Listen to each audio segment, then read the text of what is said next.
নেত্রকোনার পূর্বধলায় আগামী ত্রয়োদশ জাতীয় নির্বাচনকে কেন্দ্র করে কেন্দ্রীয় কমিটির পূর্ব সিদ্ধান্ত অনুযায়ী 5 দফা দাবিতে বিক্ষোভ মিছিল করেছে 3টি ইসলামী দল। শুক্রবার 26 সেপ্টেম্বর বাংলাদেশ জামায়াত ইসলামী, বাংলাদেশ খেলাফত মজলিস ও ইসলামী আন্দোলন বাংলাদেশ পৃথকভাবে এই বিক্ষোভ কর্মসূচি পালন করেছে। উপজেলা জামায়াত ইসলামী আমির মাহফুজুল হক নয়নের নেতৃত্বে পূর্বধলা সদরভূমি অফিসের সামনে থেকে বিক্ষোভ মিছিল বের হয়ে বিভিন্ন সড়ক প্রদক্ষিণ শেষে স্টেশন বাজারে সংক্ষিপ্ত সমাবেশের মাধ্যমে হয়।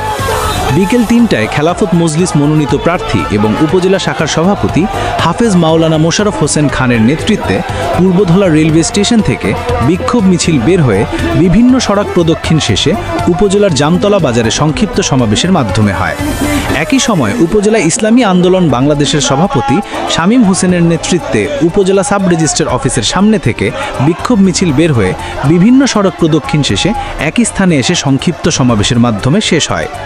সমাবেশগুলোতে বক্তারা বলেন, দেশে একটি নিরপেক্ষ ও গ্রহণযোগ্য নির্বাচন নিশ্চিত করতে হলে জুলাই জাতীয় সনদের ভিত্তিতে আগামী ফেব্রুয়ারিতে নির্বাচন আয়োজন করতে হবে।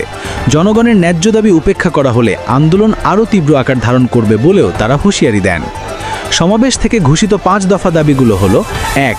জুলাই জাতীয় সনদের ভিত্তিতে আগামী ফেব্রুয়ারিতে নির্বাচন আয়োজন করা। 2. জাতীয় নির্বাচনে সংসদের উভয় কক্ষে পিআর পদ্ধতি চালু করা। 3. অবাধ, সুষ্ঠু ও গ্রহণযোগ্য নির্বাচনের জন্য সবার জন্য লেভেল প্লেইং ফিল্ড নিশ্চিত করা। 4. বর্তমান সরকারের জুলুম, নির্যাতন, গণহত্যা ও দুর্নীতির বিচার দৃশ্যমান করা। 5. স্বৈরাচারের দোসর জাতীয় পার্টি ও 14 দলের কার্যক্রম নিষিদ্ধ করা।